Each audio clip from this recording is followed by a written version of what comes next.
Rourke Callahan rolled into the east wing of Ashgrove House at exactly 6:40 in the morning, and the first thing he saw was not the empty whiskey glass he expected to find shattered near the hearth, but Nora Quinn asleep in his late father's reading chair, her coat still buttoned, one hand resting on the old dog's head as if she had meant to stay awake and lost the fight sometime after 4. Her boots were still on.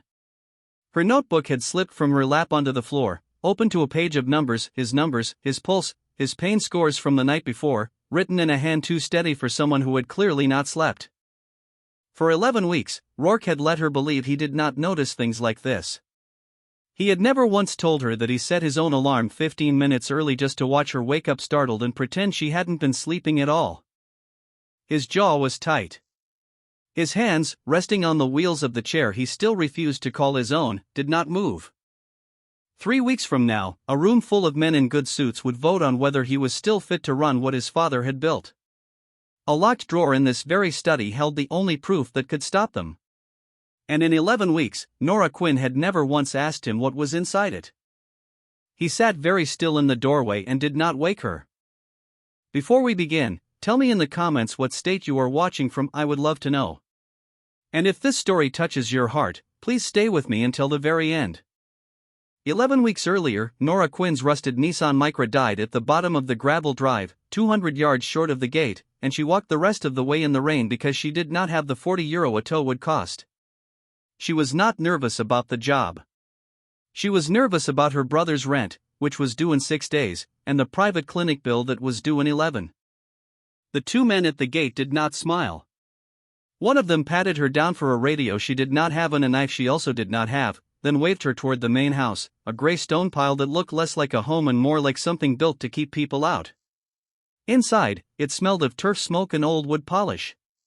A housekeeper named Peg led her down a long hallway and left her outside a set of double doors without a word. Nora did not knock. She had learned, in 6 years of home care, that knocking gave difficult patients time to build a wall before you even walked in. She pushed the door open instead. Rourke Callahan was by the window, not behind the enormous desk that dominated the room. He was in a motorized chair, a wool blanket arranged with military precision over legs that had not moved on their own since a car bomb outside a Dublin pub 6 months earlier took the use of them and, according to Peg, most of his patients along with it. He did not turn around. "You're late," he said. His voice was low, unhurried, the kind of calm that made the housekeeper flinch when she heard it through the door. "Your driveway ate my car," Nora said. "I walked the last bit." He turned the chair then. His eyes were pale gray, and they moved over her the way a customs officer looks at a suitcase searching for what she was hiding. He found the mud on her boots, the second-hand coat, the tremor in her hands that had nothing to do with fear and everything to do with the fact that she had not eaten since the morning before. "You're not the senior nurse the agency promised me," he said. "No. I'm the one who's actually free at 3 in the morning, which is when your file says the spasms happen." She set her bag down. "You fired 5 nurses. Every single one quit within a fortnight." "They cried," he said, without apology. "One of them cried in the driveway." "I don't cry easy," Nora said. "I get angry instead. You'll like that even less." Something moved behind his eyes, not quite amusement, but close to its shadow. He did not smile.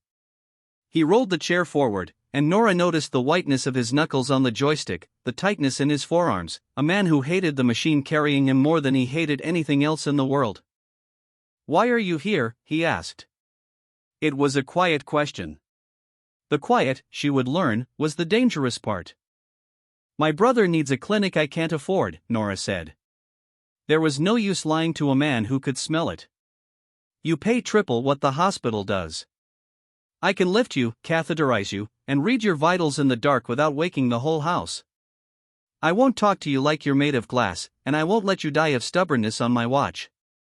In return, you sign my checks." He studied her for a long moment.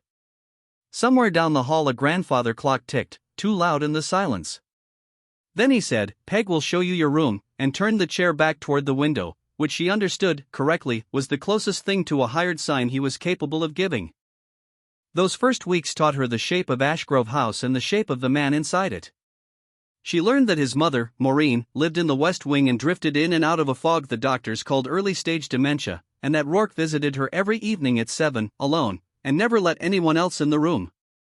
She learned that the family solicitor, a soft-spoken man named Desmond Fitzgerald, came by most Thursdays in a good coat and an even better smile, and that the staff went quiet whenever his car came up the drive, though nobody could tell her exactly why. She learned, too, the small things Rourke did that he thought no one saw.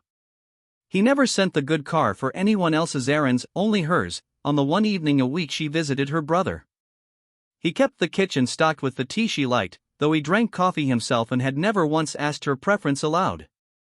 When Peg's knees gave her trouble on the stairs, it was Rourke who quietly arranged for a stair lift, though he told Peg it had come from the estate's old insurance policy and nothing more. He never told Nora any of this. He simply did it, the way some men send flowers and others simply make sure the road is clear before you drive it. One evening in her third week, Nora came in from the cold and pulled off a single knitted mitten, the last thing her mother had ever made her, one of a pair, the other lost years before in a house fire that took almost everything else Nora owned. She set it on the hall table to dry and forgot it there entirely.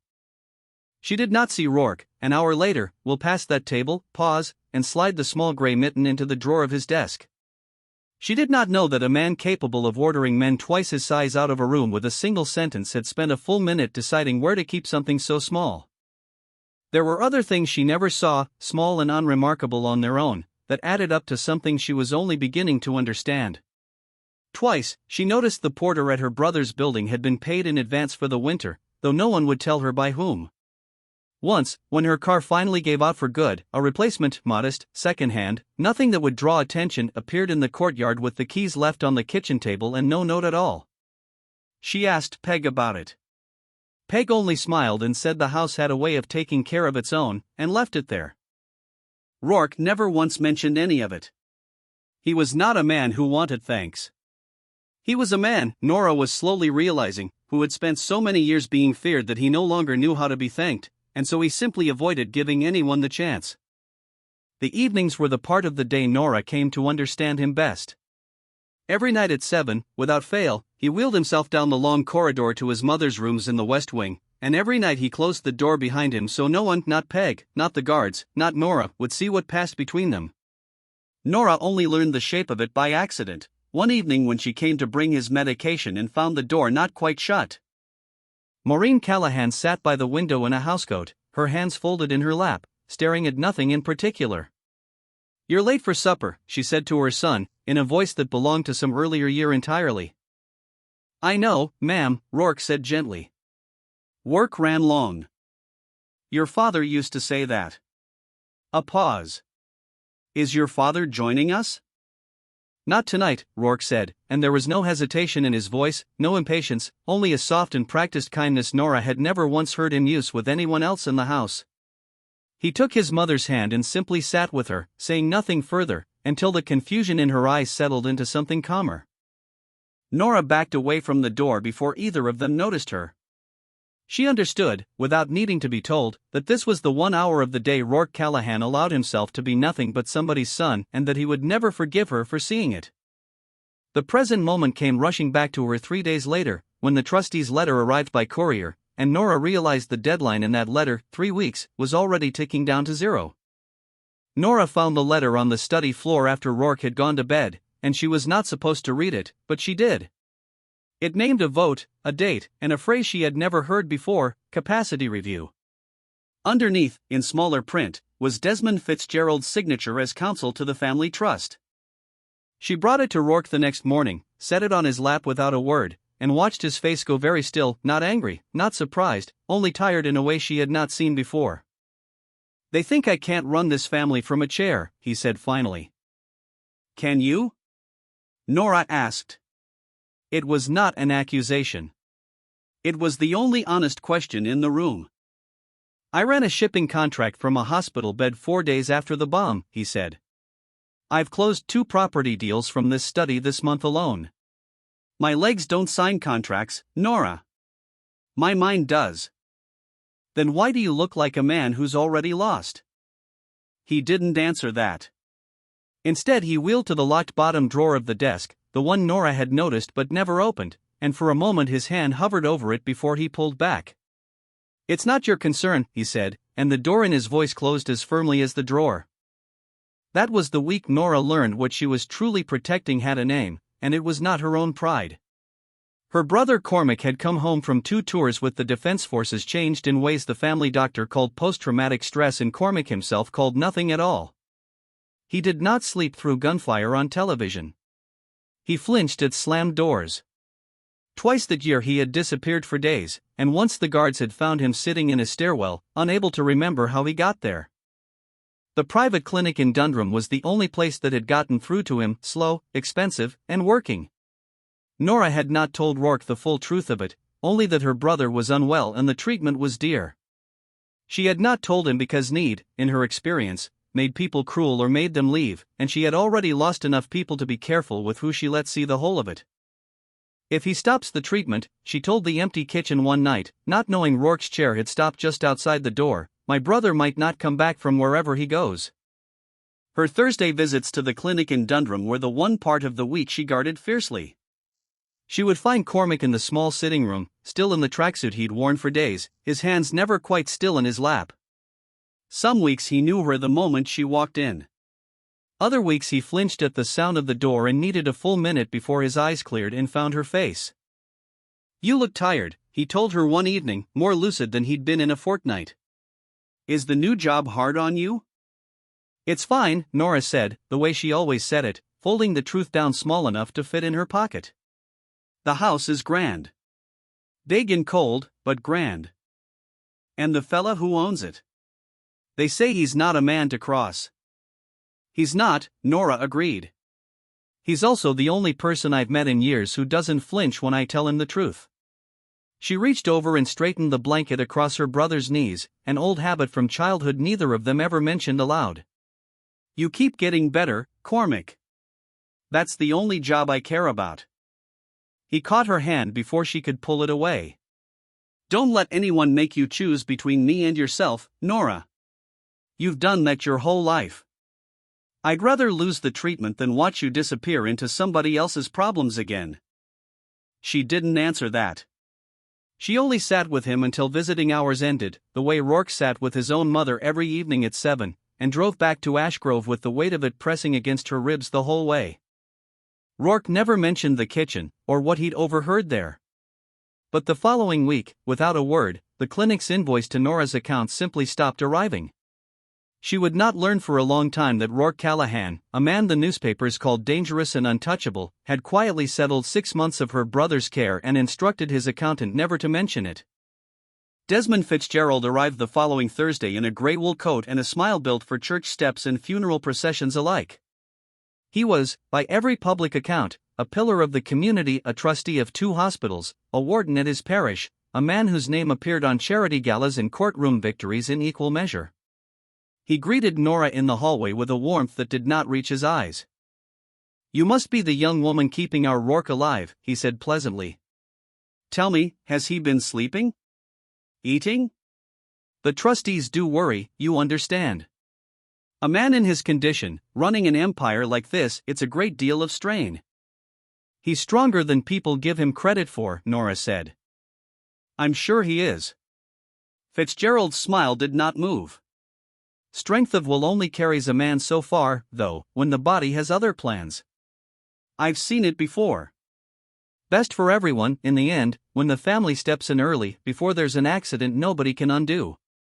It was not a threat. It was never a threat, not from Desmond Fitzgerald. It was concern, wrapped in good manners, delivered with a hand on her shoulder that lingered a half-second too long. Nora smiled back and said nothing, but she remembered every word. In Rourke's study, behind the closed doors, the tone was less pleasant. "The trustees need reassurance, Rourke," Fitzgerald said, settling into a leather chair uninvited. "A capacity review is a formality. Unless, of course, you've something to hide." "I've built 3 legitimate companies out of what my father left in blood money," Rourke said evenly. "I don't hide from formalities. I question why the man drafting the review is the same man who'd manage my mother's trust if I were removed." Fitzgerald's smile thinned by a fraction, the only crack Nora, listening from the hallway, would ever see in it. That's a serious accusation for a man who can't stand to defend it in front of the trustees. I don't need to stand, Rourke said softly, to remember every account you've ever touched, Desmond. It was the closest thing to a threat either man would make, and it was Rourke's, not Fitzgerald's, and it hung in the room a moment too long before Fitzgerald rose, buttoned his coat, and said he'd see them both at the vote. That night, the spasms came worse than Nora had ever seen them. The nerve damage from the bombing did not only take his legs, it left them prone to violent contractions that twisted muscle against bone with no warning and no mercy. She was beside his bed in seconds, hands braced against his thigh, holding a weight that fought her with everything it had. Talk to me, she said, not because she needed conversation but because she needed him somewhere other than the pain. Tell me what's in the locked drawer. No, he ground out. Fine. Focus on your leg trying to kill you, then. A broken laugh tore out of him despite himself. You're a terrible nurse. You hired me anyway. She bore down harder. Ledgers. It's ledgers, isn't it? Proof Fitzgerald's been moving money that isn't his. His silence was answer enough. Slowly, the spasm eased, the muscle going loose and heavy under her hands. He lay back against the pillow, breathing hard, and for a moment the mask of the untouchable boss slipped entirely away, leaving behind only a tired man who had been carrying a war alone. If I use it wrong, he said quietly, he'll bury the truth so deep no one finds it again. I have one chance to bring it out, and it has to be public, and it has to be undeniable. Nora didn't move her hands from his leg. Then you won't do it alone, she said. It was not comfort. It was a private vow neither of them said aloud, and it settled into the room like something solid. 10 days before the vote, the Callahan Shipping Trust hosted its annual fundraiser for the children's ward at St. Brennan's Hospital, a tradition Rourke's father had started decades earlier and one Rourke refused to cancel, injured or not.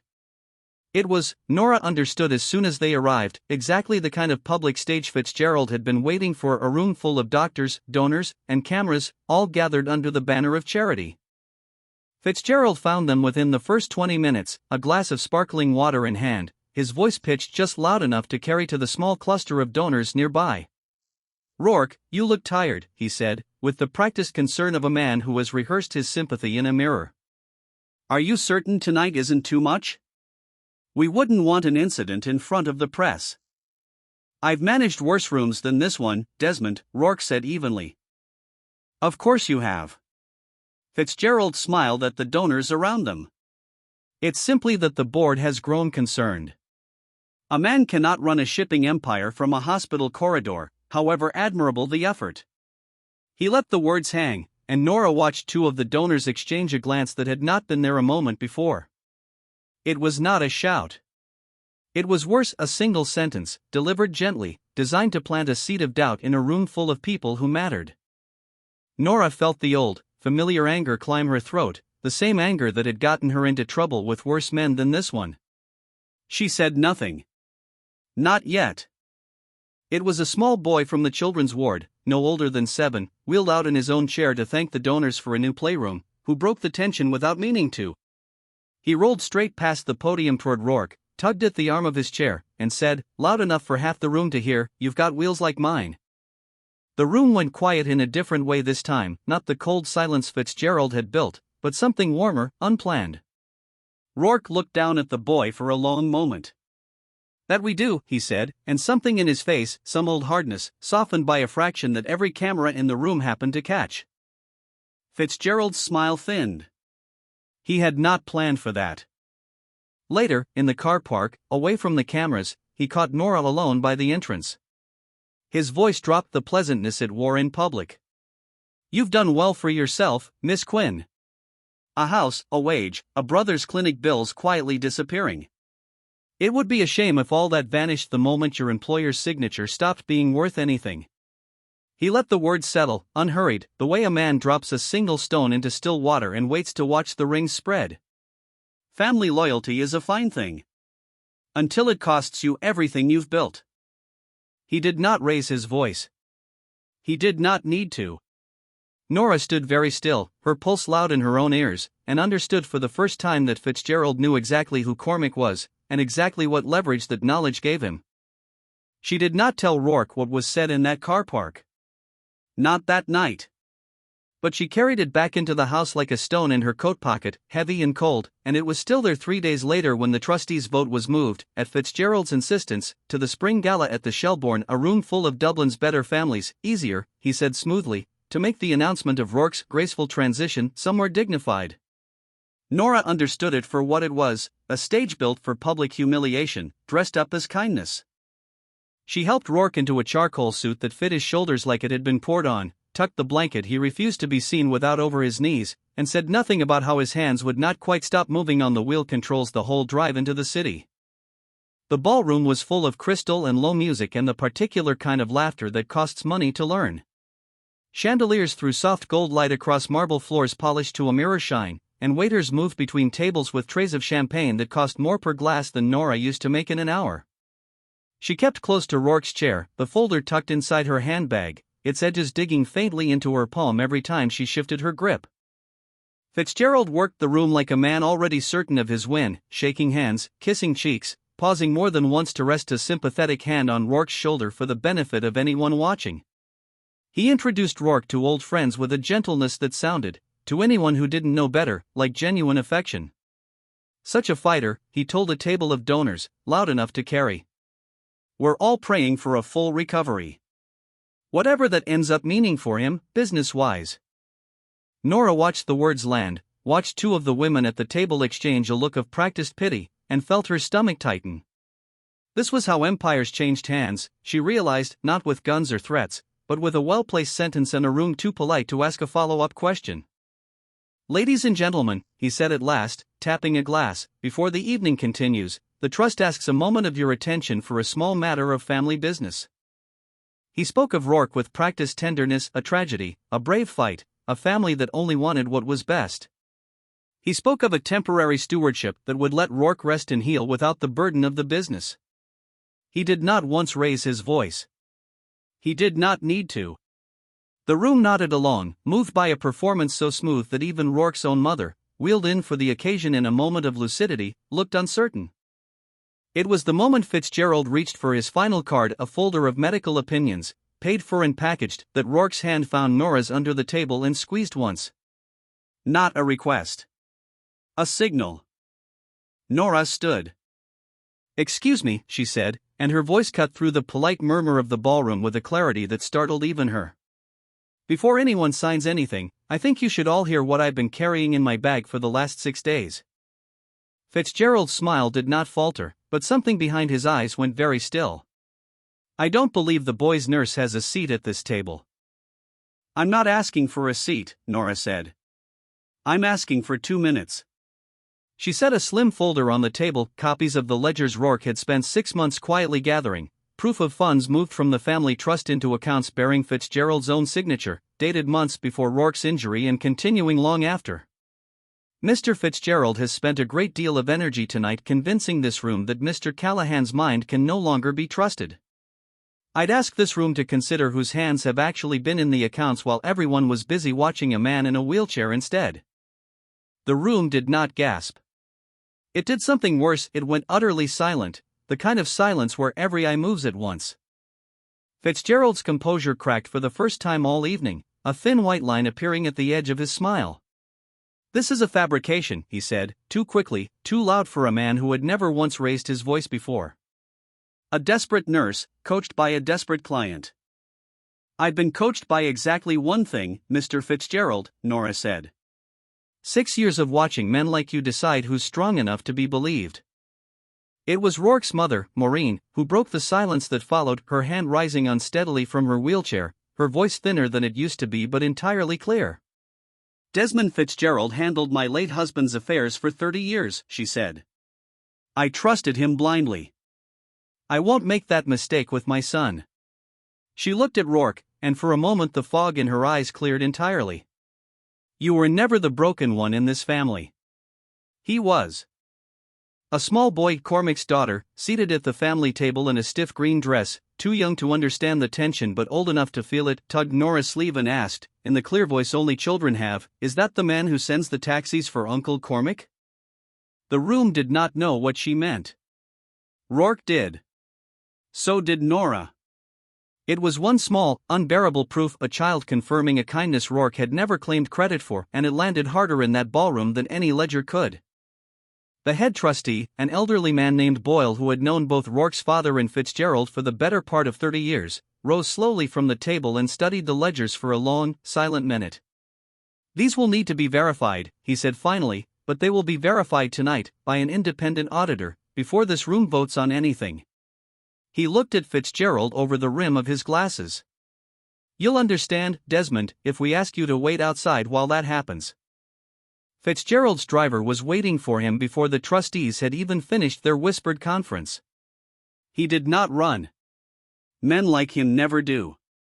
He simply gathered his coat, said something about consulting his own counsel, and walked out through a room that no longer looked at him the way it had an hour before. Nobody applauded. Nobody needed to. The silence that followed him to the door said everything the room had been too polite to say all evening. Justice, in the end, did not come from Rourke's name or his money or the men who worked for him. It came from a folder Nora had carried in her bag for 6 days, and the nerve to open it in a room that had already decided who deserved to be believed. The house was quiet again by the time they returned to Ashgrove, the kind of quiet that no longer felt like a tomb.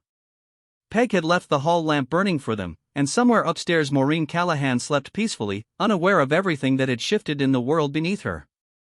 Nora sat on the front step in the cold, still in her good dress, watching the last of the trustees' cars pull away down the drive.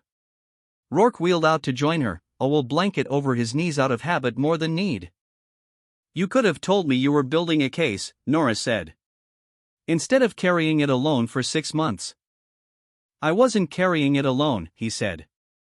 "I just hadn't told you that yet." He reached into the inside pocket of his coat and drew something small and gray, setting it in her palm. Her single lost mitten, worn soft at the fingertips from months in a locked drawer. "You kept this." "I told myself it was evidence," he said. "That I meant to return it eventually." A pause, quieter. "I think I just liked knowing something of yours was close by." Nora turned the mitten over in her hands. "You're not what this city says you are, Rourke Callahan." "No," he agreed. "I'm not what I was, either. Not anymore." He looked out at the dark line of the drive, the gate she had once walked through in the rain. "The ports, the real estate, that's a business a man can run honestly. The rest of it, I'm done carrying." He glanced at her. "I'd like to build something clean. I'd like you standing next to me while I do it, if you'll have that." Nora did not answer with words at first.